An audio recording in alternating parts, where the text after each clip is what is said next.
So there's something else in your book that you talk a lot about, and is something that is kind of really near and dear to my heart, is that you prescribe handwork. What is handwork? How do why do you prescribe it, and how does it have, what benefits are there for your patients, for all women, really? Yes, handwork is our secret weapon as women in this world. Every country I go to, I love to see the handwork. And it can even be something made out of bread ties and things pulled out of the trash, pieces of plastic, um, old shoes. I've seen women create beautiful works of art all around the world using all kinds of materials. And the power of handwork is that it creates a moment of stillness within the stress of modern living and all the demands that we have on us from our kids, from our partners, from work, from community, Life and itself. from life itself. Yes. And so by focused attention and concentration and fine motor skills such as sequencing and analyzing color and creating an object of beauty, an object of self-expression, we can gain tremendous benefits. Research shows that women knitting have brainwave activity similar to that of Tibetan Buddhists meditating. And I may not have success with asking a very busy lady to meditate for 20 minutes or 30 minutes a day, but presenting her with a handwork project that she sits down and works on for 20 minutes during her break at work or while she's waiting on the kids at soccer practice, keeping the project in her car, we can get those neurological benefits. Also, there's cardiovascular benefits where the heart rate will slow, where the blood pressure will lower, and respirations will even out as women engage in these types of activities. It can be knitting, sewing, crocheting, beading. One of my daughters is really interested in diamond art right now. That's what I was going to say. Diamond art.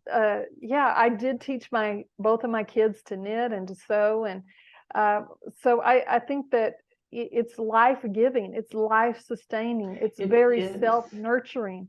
And almost everything I make, I give away. And I just sewed a bunch of Christmas presents. And of course, they're full of all kinds of mistakes, but it's the love that comes through. That is so true, because I've been doing diamond painting for about a year now, and I have a really, really busy life.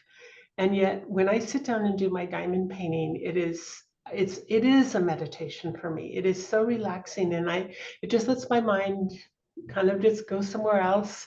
And I really like to hear that it's equated to meditation, because sitting still and meditating is really difficult for me, but not diamond painting.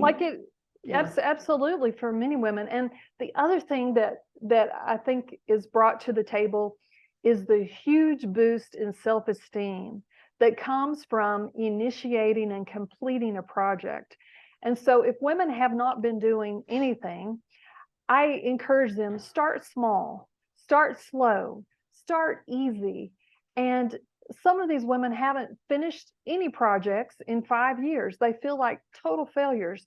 But when they can complete a small cross stitch ornament, when they can complete a bookmark of the diamond painting, when they can make a pot lifter with crocheting or knitting and bring that to their appointment and show it to me, they are just beaming with a sense of accomplishment and achievement. And that is what handwork taps into.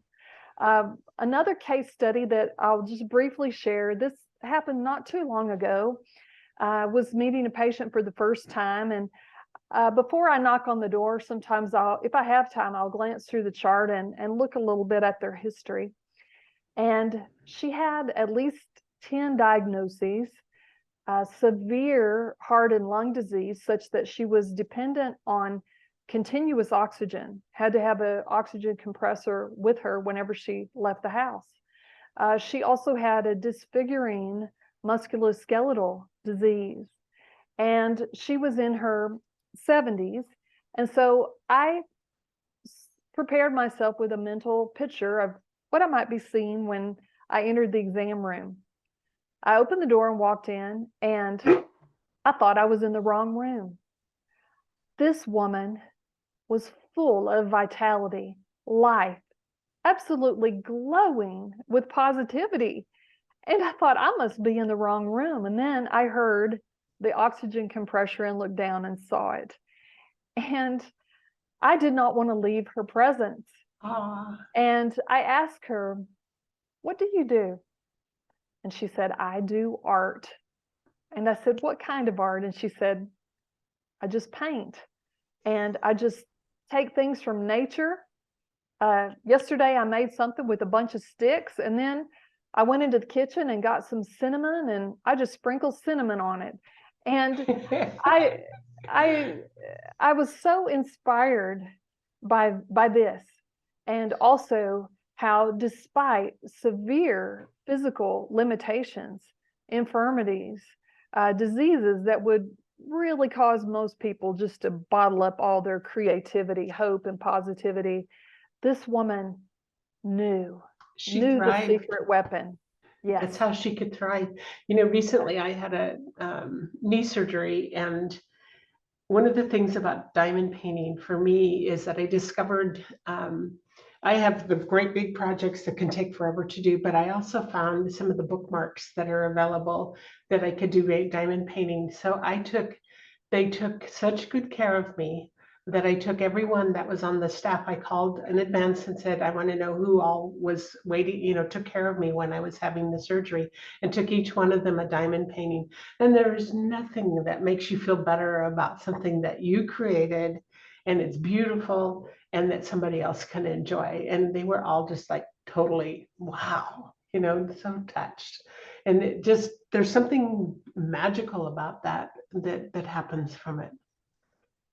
Yeah.